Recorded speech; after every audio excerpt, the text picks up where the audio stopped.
Ah, nós estamos numa série de sermões expositivos. E essa série, como está aqui intitulada, é Por que ouvimos sermões expositivos? E nessa noite, nós queremos focar na razão de ouvirmos o sermão expositivo para adorarmos o Senhor. E na medida em que eu entendo melhor o que Deus fez por mim, o que Jesus faz na minha vida, que o Espírito Santo opera em mim, meu coração é cheio de convicção, de temor, de reverência e desabrocha em louvor ao Senhor. Nós usaremos como texto para reflexão Efésios, capítulo 1, dos versículos 3 ao 17.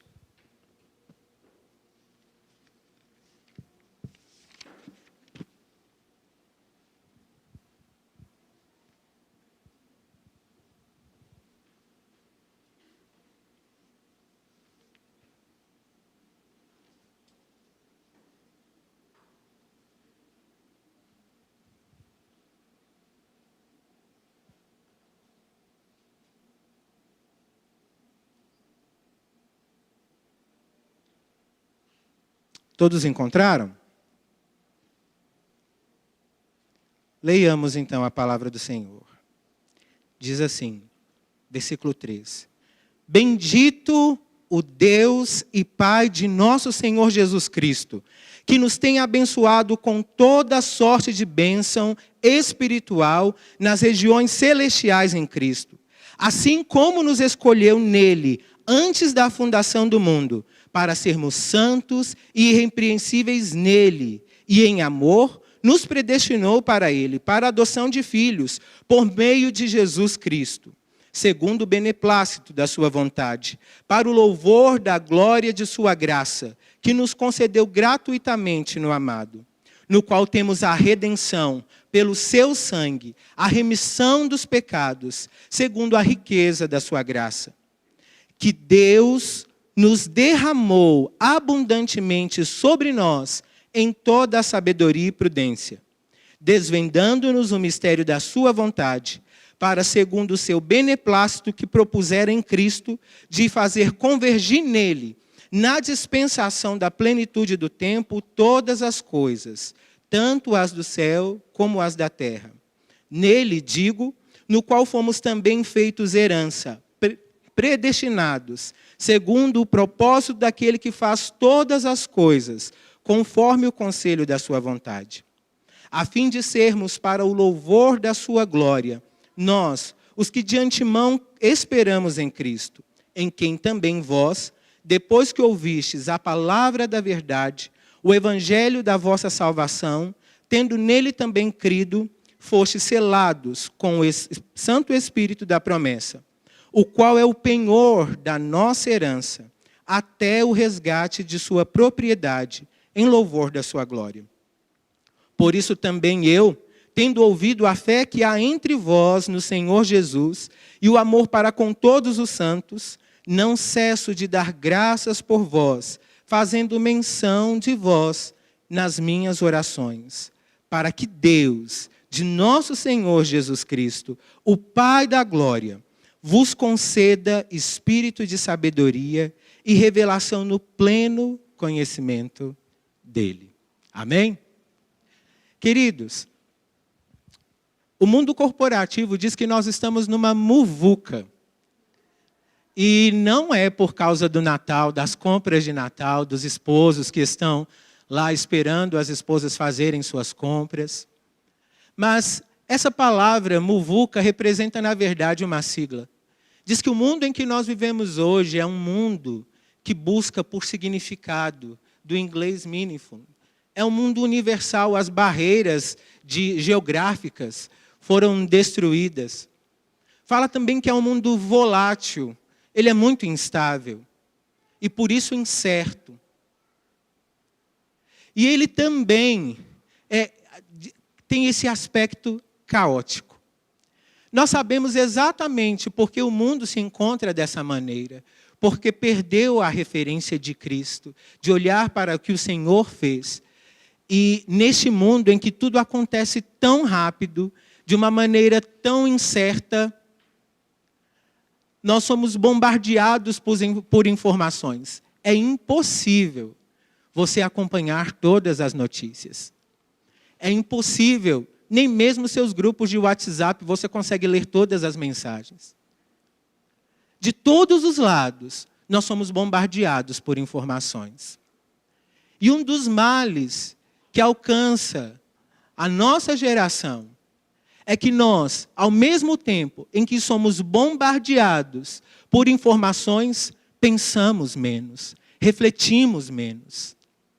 Temos pouco tempo para tudo isso. Nós estamos numa igreja bastante responsável, em que nos provoca a reflexão. E quando nós estamos em uma série de sermões que nos chamam a atenção para refletir sobre o porquê ouvimos a mensagem do Senhor, da maneira que ouvimos, nós estamos sendo chamados a refletir. E entendo que também não é por acaso que pelas manhãs, aos domingos, nós estamos tendo reflexões sobre por que cantamos. Eu reflito sobre o porquê de cantar pela manhã e reflito por que ouvir a mensagem do Senhor. Essas duas juntas me trazem a ideia do culto. Por que eu cultuo ao Senhor? Porque eu saio da minha casa domingo pela manhã e domingo à noite venho aqui. Porque eu oro, porque eu confesso os meus pecados. Porque eu oferto. Porque eu anoto a mensagem. A menos que nós façamos isso, nós podemos ser engolidos pela rotina ou pela falta de reflexão e cairmos em uma rotina vazia de sentido. Por isso, nesse contexto, é importante que nós fixemos esse propósito em nossas vidas, de sempre meditarmos naquilo que estamos fazendo, refletirmos sobre o que estamos fazendo. O texto que nós lemos começa com uma grande expressão de louvor do apóstolo Paulo, expondo a grande obra de salvação. E ele fala isso à igreja de Éfeso. Éfeso havia se tornado um grande centro comercial, um grande centro político e religioso também. Paulo enfrentou oposições naquele lugar quando começou a denunciar uma economia que circulava, girava em torno de uma divindade pagã.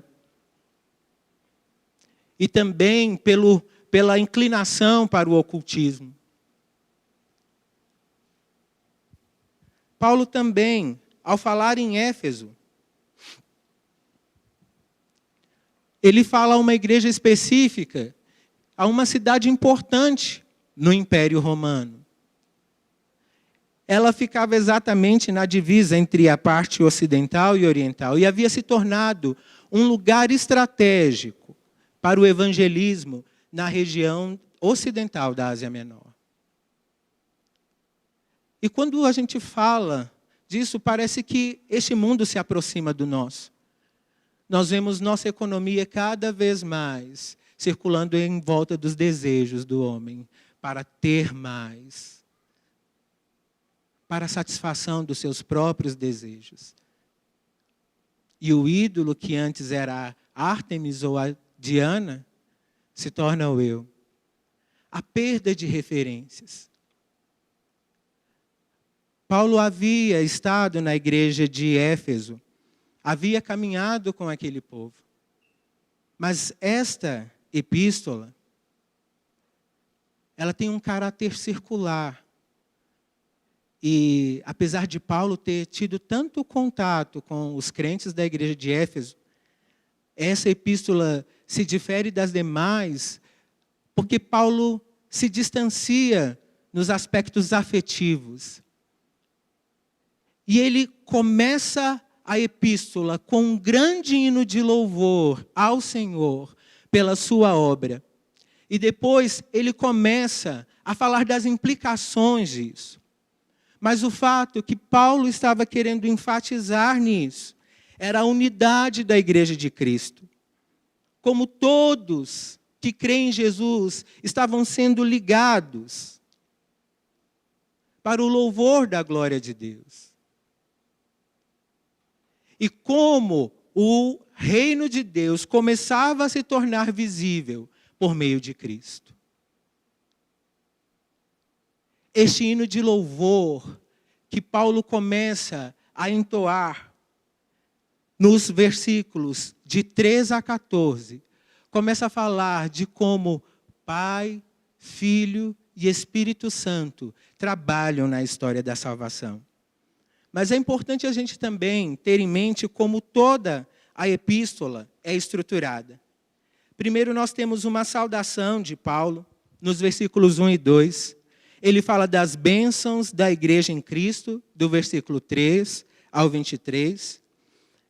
A Bíblia Genebra propõe uma divisão que contempla também compreendendo as bênçãos da igreja, a partir do capítulo 2, versículo 1, se estendendo até o capítulo 3, 21, andando nas bênçãos da igreja, do capítulo 4, versículo 1, ao capítulo 6, versículo 20, e encerra com as saudações finais de Paulo, do capítulo 6, versículo 21, ao versículo 24.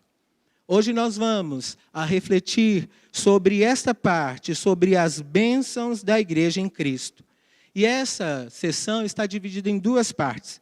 Primeiro fala do louvor pelas bênçãos em Cristo que nós temos, que vai do versículo 3 ao versículo 14, e uma súplica de Paulo por iluminação, que vai do versículo 15 ao 23. Nós vamos nos ater até o versículo 17.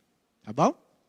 Então, a primeira coisa que Paulo fala ao abrir esse louvor, ele fala: bendito o Deus e Pai de nosso Senhor Jesus Cristo, que nos tem abençoado com toda sorte de bênçãos espirituais, regiões celestiais em Cristo. O que me chama a atenção neste texto é que fala que o Pai, que é bendito, que é digno de louvor, que deve ser adorado, Ele nos escolheu, lá no versículo 4, e nos escolheu nele, antes da fundação do mundo, para sermos santos e irrepreensíveis. Isso nos comunica que a eleição de Deus, ela é um ato da vontade livre e soberana de Deus. Ele nos elegeu, Ele nos escolheu. Intencionalmente, propositalmente, Ele fez separação entre aqueles a quem Ele salvaria e aqueles a quem não salvaria. A quem Ele demonstraria sua misericórdia e a quem não o faria.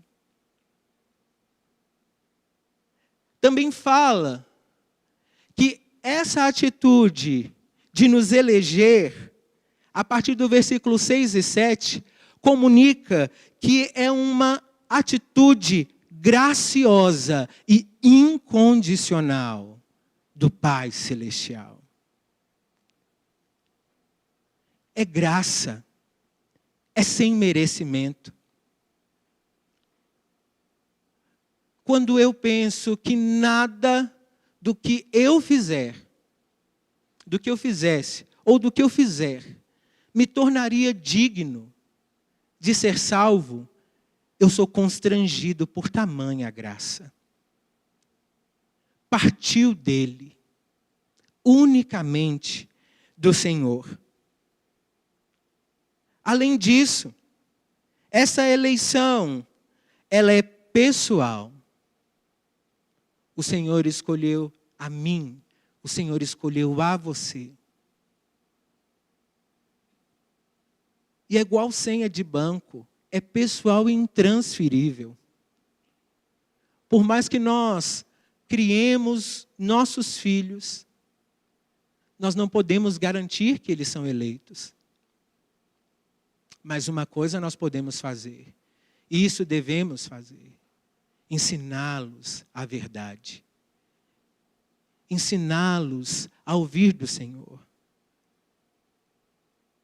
Ensiná-los a temer o Senhor. E uma coisa que me alegra muito quando eu penso nessa eleição é que ela é eterna. A Bíblia diz que Ele nos escolheu antes da fundação do mundo. Antes das coisas serem criadas, Deus já nos havia escolhido nele. E de uma maneira imutável. Nós vemos pessoas aflitas, preocupadas em garantir a sua salvação. Mas sabemos, segundo as Escrituras, que nós não podemos fazer nada para sermos salvos. O que nos cabe é reagir a este plano maravilhoso. Após falar do Pai, Paulo fala sobre Jesus. Lá no versículo 5 ele diz: nos predestinou para Ele, para a adoção de filhos por meio de Jesus Cristo, segundo o beneplácito da sua vontade, para o louvor da sua glória e de sua graça, que Ele nos concedeu gratuitamente no amado. Temos redenção nele, pelo seu sangue, a remissão dos pecados, segundo a riqueza da sua graça. Quando penso no Filho, quando penso em Jesus, vem à mente a ideia de presente. Enquanto Deus nos escolheu, o Pai nos escolheu, na eternidade, Jesus nos comunica essa verdade hoje. Ele executa o plano de Deus. E não há como pensar em remissão de pecados, senão em Cristo. Ele é o cabeça da igreja. Ele é o líder. E nós, como seu corpo, nos submetemos a Ele. Tudo encontra propósito em Cristo.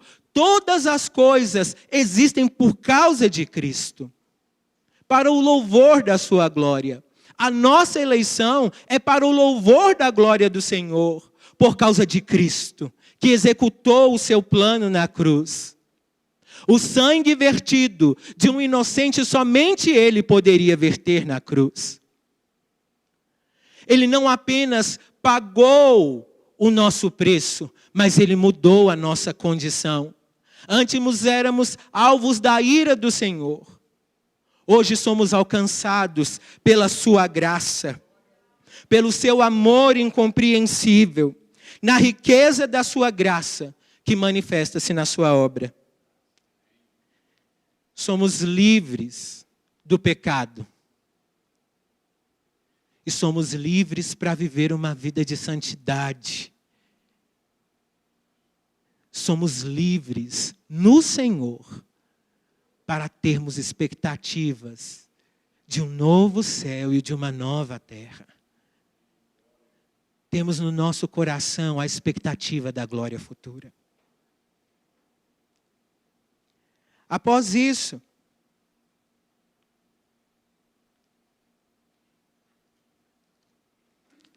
no versículo 13, diz: em quem também vós, depois que ouvistes a palavra e o evangelho da vossa salvação, tendo também crido, fostes selados com o Santo Espírito da promessa, o qual é o penhor da nossa herança, até o resgate da sua propriedade, em louvor da sua glória. Ele é tanto a garantia, ele é o penhor, como também o selo. Os reis usavam os seus anéis, né, para selar as cartas, para deixar o seu emblema ali. E quando Paulo está dizendo que nós somos selados pelo rei, existe uma marca do Senhor em nós, que nos comunica pertencimento. Somos do Senhor, Nossas vidas estão escondidas no Senhor.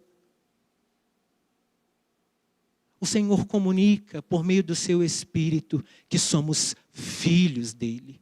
É o Espírito Santo de Deus em nós que nos faz clamar: Abba, Pai.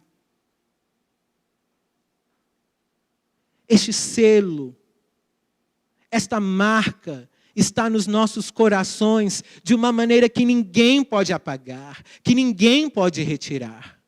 Porque foi o próprio Espírito Santo que nos sela, que nos mostra a marca que pertencemos ao Senhor. Se por um lado somos selados, também este mesmo Espírito é como o penhor, é como a garantia, como a entrada do cumprimento de uma promessa. Hoje nós estamos em uma tensão entre o já e ainda não. Já somos salvos em Cristo Jesus, mas vamos caminhando nessa salvação até a volta de Cristo, onde nós a desfrutaremos em sua plenitude. Então hoje nós temos um antegozo do que está por vir. Glórias a Deus por isso. Que alegria vem aos nossos corações em saber que Deus deixou uma marca em nós, para que nós também caminhemos em santidade, na expectativa dessa promessa, que se concretizará num futuro. Ele me fortalece para que eu caminhe em santidade. O apóstolo Paulo fala de uma maneira sublime e como um louvor, como cada um do Deus, como cada parte do Deus triuno, como cada pessoa do Deus triuno trabalha na grande história da salvação. E qual a nossa participação nisso? Ou qual a nossa reação diante disso? Ou qual o propósito para o qual o Senhor fez tudo isso? Nós entendemos que o Senhor, a partir da leitura do texto, nos diz que nós fomos feitos para bendizermos o Senhor. O apóstolo Paulo, ele fala bendito. Ele começa abrindo esse texto com uma grande palavra de exaltação ao Senhor. Isso se aplica a mim e a você também. Fomos criados para bendizer o Senhor, para vivermos uma vida de santidade e de santificação. Dia após dia, buscando sermos mais santos na dependência do Espírito Santo. Porque se por um lado a salvação é um ato único da vontade de Deus, a salvação, a santificação, é um trabalho conjunto do Espírito Santo em nós e nós respondendo a esta obra. Estamos respondendo. Estamos bendizendo e vivendo uma vida de santidade. O texto também nos diz que nós somos chamados para uma vida irrepreensível de obediência e de serviço.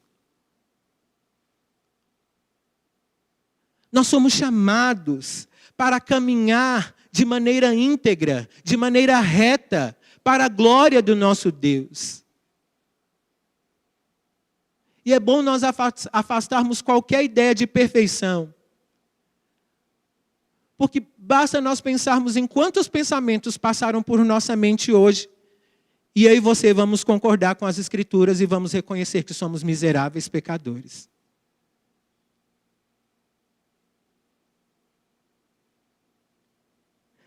Mas para cada vez que nós pecarmos, a palavra do Senhor nos diz, se confessarmos os nossos pecados, Ele é fiel e justo para nos perdoar. E o texto também fala, e também as Escrituras nos dizem, confessai as vossas culpas, confessai os vossos pecados para serdes curados, na medida em que eu caminho em santidade, em buscar a face e a presença do Senhor, a vontade do Senhor. eu vou tomando mais consciência do pecado e cada vez mais, pela graça de Deus em mim, pela obra do Espírito Santo, desejando cada vez mais me afastar do pecado e me assemelhar a Cristo, o amado da minha alma, aquele quem executou o plano maravilhoso de Deus na minha vida. Fomos chamados também para viver uma vida de glorificação ao nome do Senhor. Glorificar ao Senhor. Tudo que fazemos deve glorificar o Senhor. Nosso dia a dia deve glorificar o Senhor. Já ouvi dizer que o tempo que estamos aqui na igreja é como se estivéssemos num grande quartel-general, em que nós ouvimos o comando do nosso Senhor e partimos para a guerra de segunda a sexta. Aqui aparentemente todos somos santos. Aqui aparentemente todos nós estão plenamente livres do pecado. As irmãs se assemelhando com aquilo que elas serão no céu, né? Sem ruga, nem mancha. Os irmãos em corpos gloriosos. Mas quando nós cruzamos aquela porta, nós somos levados a enfrentar este mundo. E glórias a Deus, porque nesse tempo que passamos aqui, ouvindo a voz do nosso general, nós somos equipados para caminhar em santidade. O Espírito Santo vai conosco na segunda, na terça, na quarta, na quinta, na sexta, no sábado, para que você glorifique ao Senhor em tudo que fizer. Isso me alegra de uma maneira que eu não caibo dentro de mim. Em pensar que ouço o Senhor e que a palavra dele me fortifica para caminhar em santidade, para a glória dele. A partir deste entendimento, eu queria tirar algumas lições para a nossa edificação, aplicar isso às nossas vidas. Porque é fato de que tudo que nós falamos aqui até o momento, você já ouviu? Você já ouviu falar sobre que fomos alcançados pela graça e não foi dito nada novo. Fomos lembrados da palavra do Senhor. Mas por quê? O que isso tem a ver com a adoração? Por que eu escuto um sermão para adorar melhor? Porque diante da compreensão da nossa eleição em Cristo, devemos reconhecer a graça e o favor do Deus triuno para com a sua obra. O Senhor olhou para nós. Na medida que eu entendo o que Cristo fez por mim na cruz, quando eu entendo o plano de Deus, quando eu entendo a obra do Espírito Santo de Deus em mim, eu preciso reconhecer isso. O Espírito Santo me ilumina, e por isso Paulo ora para que os crentes de Éfeso e todos aqueles que viessem a ler aquela carta tivessem entendimento, que eles tivessem sabedoria, que o espírito deles fossem iluminados, para que eles pudessem reconhecer o que Deus havia feito, compreender a obra de Cristo, o plano de Deus e a obra do Espírito Santo. Me lembra que não sou digno, me lembra que não sou merecedor. Uma segunda aplicação, em consequência dessa primeira, é que, diante da compreensão da nossa eleição em Cristo, devemos expressar esse reconhecimento em louvor, de maneira individual e coletiva. Quando eu entendo o que Deus fez por mim na cruz, o Espírito Santo me faz ter a mesma reação que o apóstolo Paulo teve, falar bendito. Bendito é o Senhor. Ele é digno de ser adorado. Assim como os profetas no Antigo Testamento, ao terem um contato com Deus, eles se prostram diante da grandeza do nosso Deus. E declaram a santidade do Senhor. Declaram o poderio, reconhecem a força do Senhor. E o temem. E o adoram. Quando nós louvamos ao Senhor, nós estamos falando, Senhor, eu reconheço o que o Senhor fez por mim. E por isso eu te sou grato. Eu te sou grato porque, além do Senhor me revelar o que o Senhor fez por mim, o Senhor me revela o seu caráter. De um Deus amoroso, de um Deus gracioso, de um Deus que protege, de um Deus que envia o seu próprio Filho para receber a ira que estava destinada a mim e a você. Um Deus cujo amor foge à nossa compreensão. E diante da compreensão da nossa eleição em Cristo, devemos buscar entendimento cada vez mais profundo desta grande obra. Paulo fala exatamente o que havia sido feito. E ele fala, eu oro para que vocês sejam iluminados.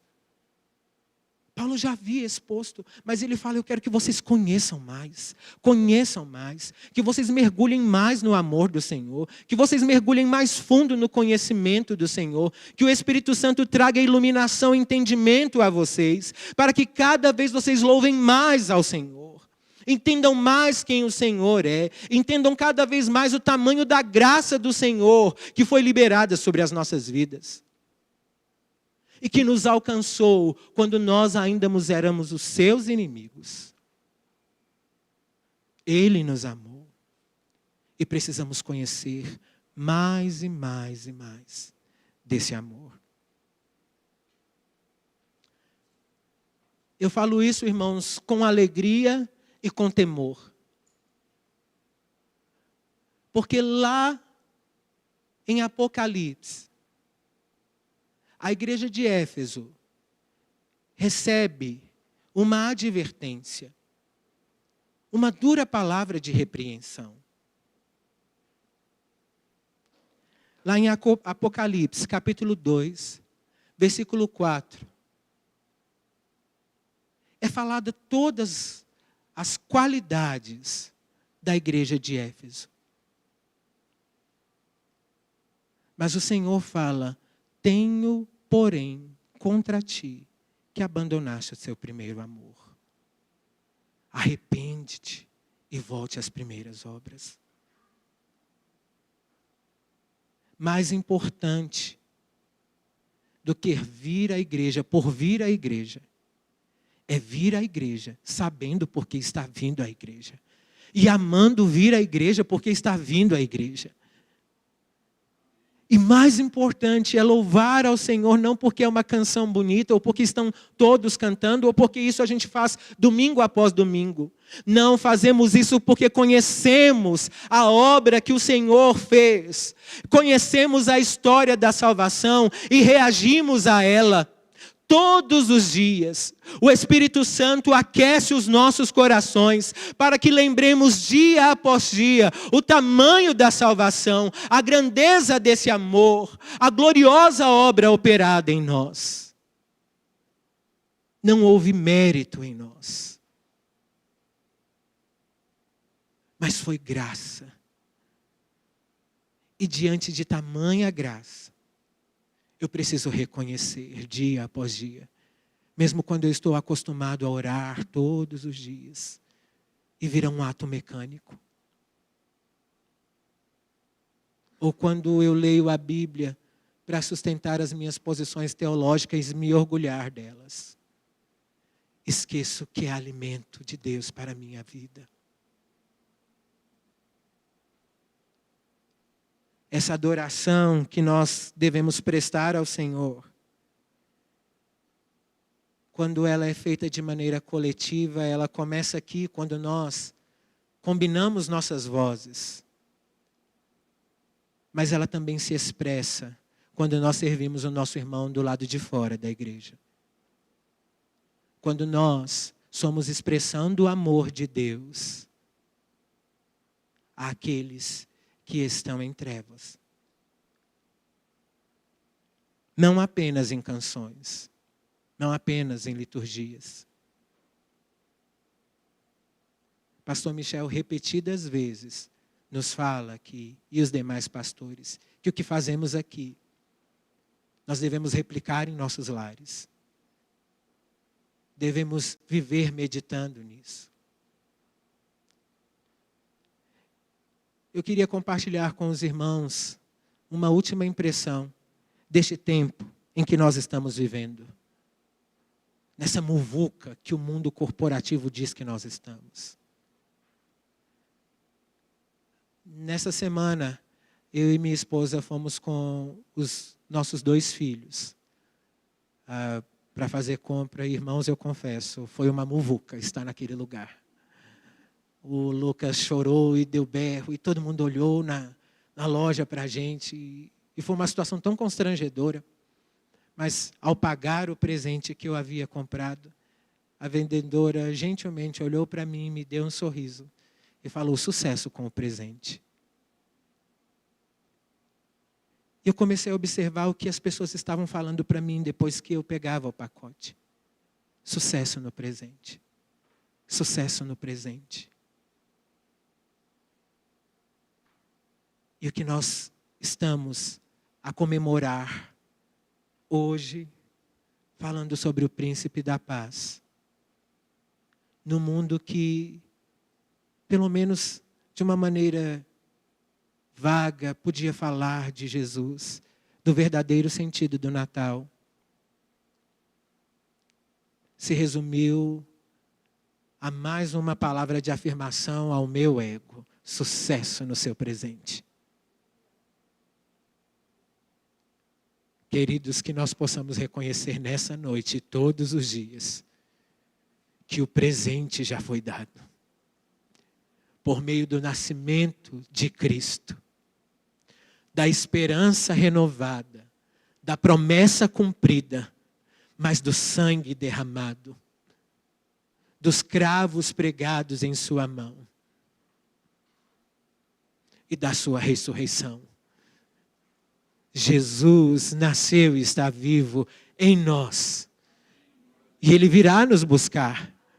Por isso eu e você devemos nos recusar a apenas falar obrigado, mas desejar um Feliz Natal. E lembrarmos a este mundo que Jesus é o presente. Ele executou o plano que Deus havia proposto desde a eternidade para mim e para você. Como uma expressão de louvor ali fora dos limites da igreja. Quando eu lembro aqueles que estão com a sua visão embaçada, com seus ouvidos agravados. Que Jesus nasceu. Jesus é salvação e Jesus é esperança de um reino glorioso que nos espera.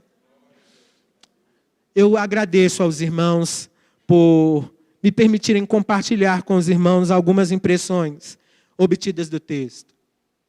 E eu queria orar com os irmãos. Pai, eu quero te agradecer nessa noite. Primeiro porque o Senhor me adotou. Na escuridão, Senhor. O Senhor me chamou para a luz. Não porque havia algo em mim, ou algo em meus irmãos, que nos fizéssemos dignos do teu olhar, da tua graça. Muito obrigado porque este plano eterno, o Senhor o fez livremente. De acordo com a sua soberana vocação, para mostrar a graça do seu poder, a graça do teu amor. E o Senhor executou este plano em Cristo Jesus, o unigênito do Pai, que por meio da sua cruz nos uniu a Ele, Pai. E hoje nós somos igreja, o corpo de Cristo, a expressão visível do Teu reino na terra. Muito obrigado, porque em Cristo todas as coisas convergem e encontram seu propósito. Muito obrigado, Senhor. Muito obrigado, Jesus, porque o Senhor não julgou, não pesou o fato de se esvaziar de si mesmo e, em obediência, cumpriu o plano de Deus. E o Senhor absorveu a minha culpa e a dos meus irmãos e pagou cada um dos nossos pecados. O Senhor triunfou na cruz do Calvário para a glória de Deus Pai. Pai, o Senhor, uma vez nos adotado, não nos deixa órfãos, quando na sua soberania faz com que Cristo ascenda aos céus. O Senhor nos envia o Consolador. Muito obrigado, Espírito Santo, porque contigo nós fomos selados. Temos sensação de pertencimento, certeza de pertencimento. Somos teus. O Senhor também é nossa garantia de que desfrutaremos no futuro plenamente da glória do Deus amado, que livremente decidiu nos salvar e nos amar. Espírito Santo, nessa tensão do já e ainda não, livra-nos de abandonarmos o primeiro amor. Livra-nos da tentação de seguir uma rotina irrefletida, de ter práticas vazias de sentido. Livra a mim e aos meus irmãos, ó Deus. Ajuda-nos, ó Deus, a entender que o tempo de devocional, Senhor, é essencial para a nossa vida. E que somente nos alimentando da Escritura e no tempo de nossa comunhão contigo, nós podemos olhar o mundo como ele deve ser enxergado, Pai. E quer os dias sejam bons ou maus, nós podemos entender que o Teu Espírito Santo nos ajudará a viver uma vida de santidade para a glória do Teu santo nome. E que em nossos lábios sempre haja louvor ao Deus triuno, ao Deus eterno, ao Deus criador de todas as coisas, que inclusive nos criou para o louvor de sua glória. Muito obrigado, Senhor. Recebe o nosso louvor e nossa adoração nessa noite. No nome de Jesus nós oramos. Amém. Obrigado.